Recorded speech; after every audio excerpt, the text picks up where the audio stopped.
I think that it's really going to be successful in terms of, for example, audience numbers, because the numbers that I have from yesterday, it was that there were on the second day of the festival 1,000 people more. So it's last year it was like 2,000 a day, and this time it's like 3,000 people a day, which is really really great. What I heard from people when they are judging the films or commenting the films, they mostly like them, which is really important for me, because I'm selecting the films to have some kind of feedback what people think about the films. I'm really happy so far about the guests that came to the festival, because that's also something for me like very exciting when I know the directors only through their films, and then when we meet in person, then you really like realize that most of them are really nice people, and you can learn much more about them, or about about their like approach to characters or to documentary. So that has been like really really well. In terms of for example, the spirit of the festival team, I cannot complain at all. I think that we're just like, everybody really knows what they have to do, and it has been going on like very smoothly, because we also have this kind of like structure that when there is a problem, we are really trying to solve it right away. And if it's something more serious, then we have like regular meetings in the evenings, and then we have meetings in the morning when like everybody is here having breakfast, and we are kind of really evaluating the day before and kind of saying what is expected from us, like the present day. So it's also very good to kind of keep the team together, focus, because the festival is like 10 days, so it's really a lot of work, and from morning till night, and and we just like, yeah, we enjoy it.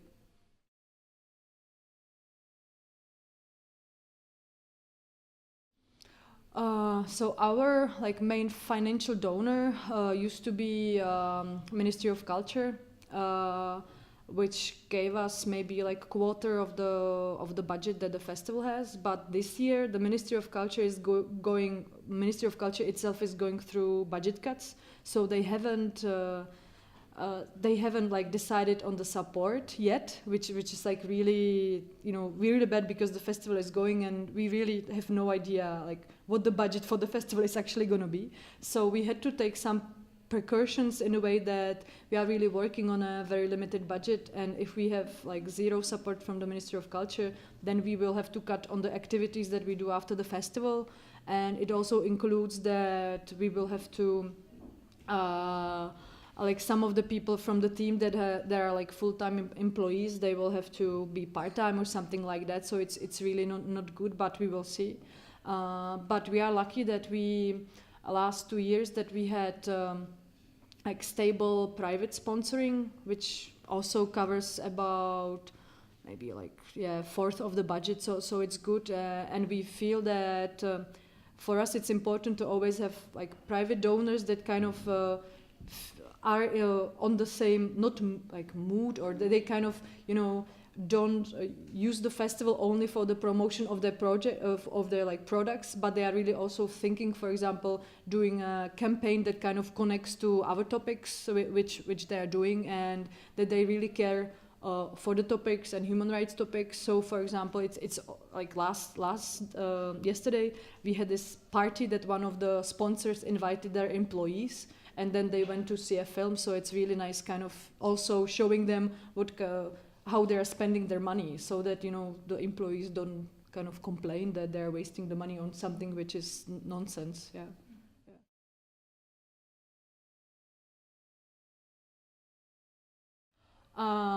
After the festival finishes in Prague, it travels to other 40 cities around the Czech Republic. It's when I say city, so it's more like small towns, because Czech Republic is very small. So up almost till the end of April, there are 40 other One World festivals around the Republic, and those small festivals are organized by local groups, local initiatives. So it's very interesting and important, because they always structure the festival so that it kind of matches the needs of the city or of the region. Like each of the festival is like different, because different people organize it. They have different problems there.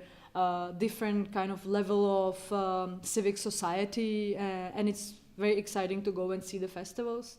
Then we also organize One World in Brussels, which is a big kind of more political festival because it focuses on bringing people who work in European Parliament for the screenings, and also bringing human rights defenders and kind of match them together and really see if it's possible to really change the politics. And so that's the biggest festival that we organize ourselves abroad, and it's usually at the end of May, which is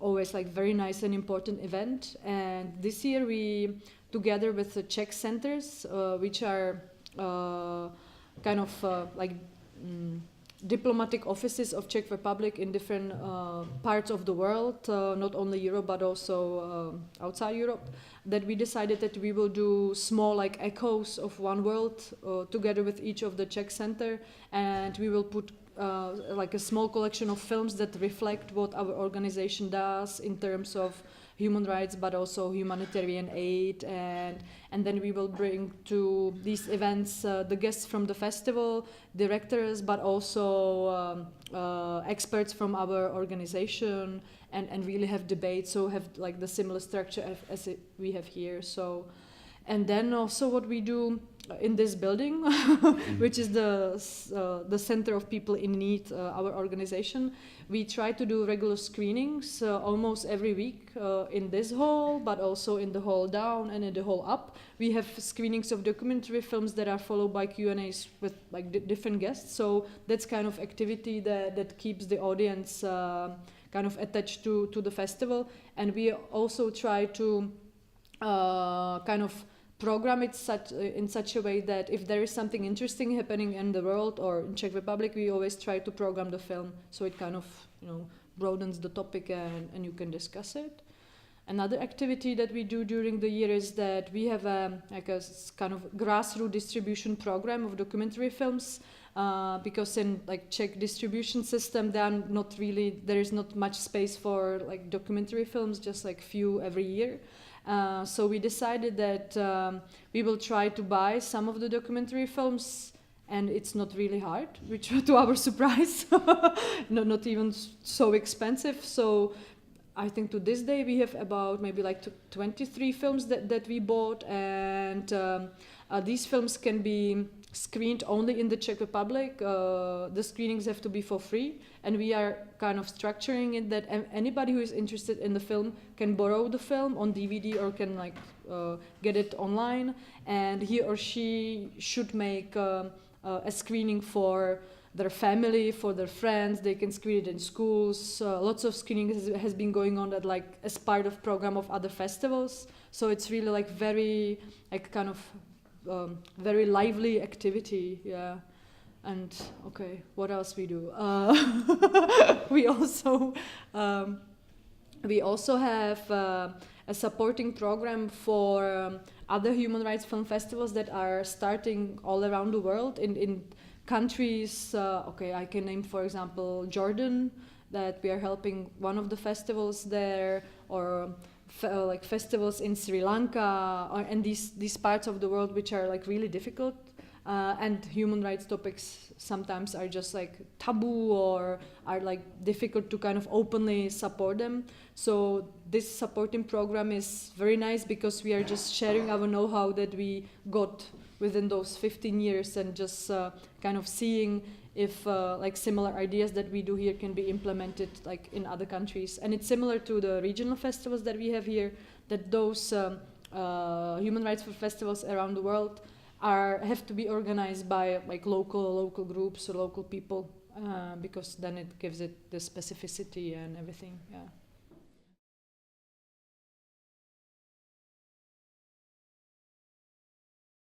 Okay. We realized that I think maybe it's not like understood by the foreigners. Okay.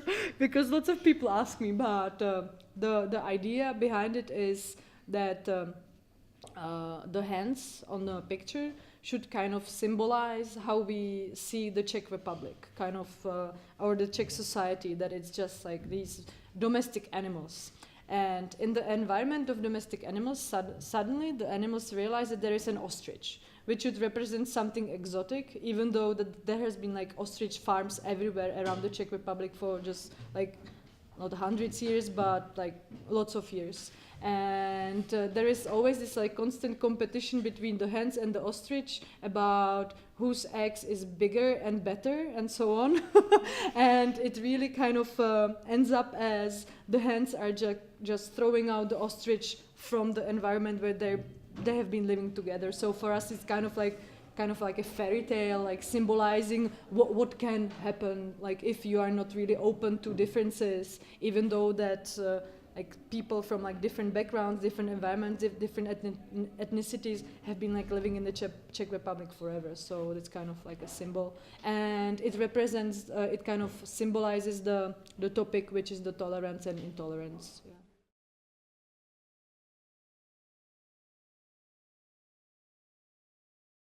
So it's also like a kind of complex looking at the films, because usually like every year we select from around 1,600, 1,800 that we got during 1 year, and we usually select something over 100. So for example this year it's 102 films, and the criteria is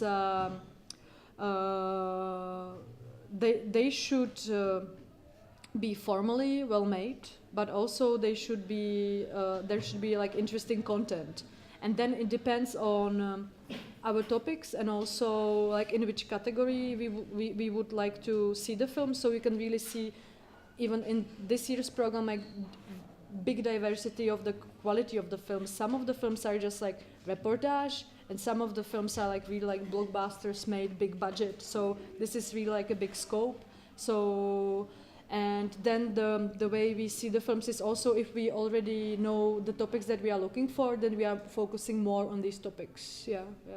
But yeah, I know that it's like it's difficult to kind of explain what the criteria is, but always we try to have the very diverse program from the topic point of view, but also from where the films come from, so that it's not only like showing how we live in Europe, but also in other countries.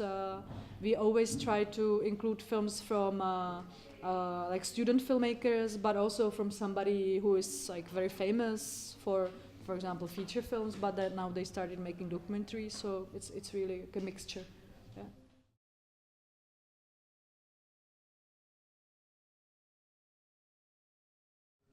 I would say that, like from the perspective of the programmer, it's just like getting better and better, because as you see from your experience, you can really make films with like very cheap money. There are like, for example, crowdfunding sources where you can get the finances not only from the traditional sources like TV, blah blah, but you can get money from ordinary people. So that's one thing, that it's really making it easier to get the funding. And but also I think that the documentaries as the genre, they just became like much more like popular than maybe used to be 10 years ago. Because if you said 10 years ago a documentary, you would imagine just something on TV, just like voiceover and reportage style. But now the documentaries are made really as if they were like fiction. So and also but it's not only the films coming from the US or from European production, but also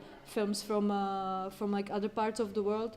And I think it's also maybe due to that lots of festivals maybe gets connected with some like film funds, and also with professionals that are helping the people to kind of teach them how to tell the story and how to make it more accessible to the public in a way.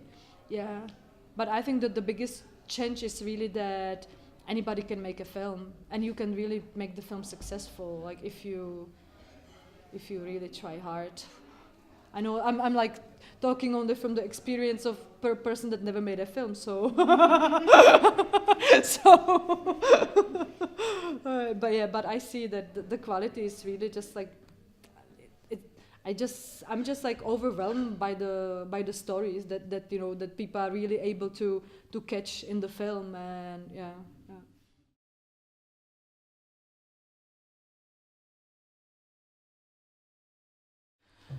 like for me, from the like very recent examples, maybe I could talk about a film that won one of the awards last year at One World, and it's called Five Broken Cameras, and that's like a totally great made film, very strong story about a guy who comes from a small Palestinian village, and he has been like filming the life in the village and the relation to like Israelis and the soldiers for many years, and he has been like filming it, and during all those years 5 of his cameras were broken, like through either some accidents or through like direct shooting from the soldiers.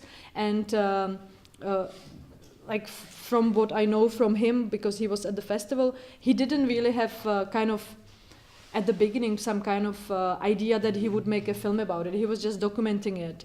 But then he got together with another director from Israel, and he was really helping him to make it into a really like well-made, very powerful film that has been just traveling around the world to all these like big art festivals, and it ended up as being one of the nominees of the Oscar like best documentary film of the year. So this is what I see, that this film can really make a difference, because people who are not interested in human rights must have seen it, definitely. And I just hope that, for example, in his village something will change to make the life better, even though that the situation is so complicated.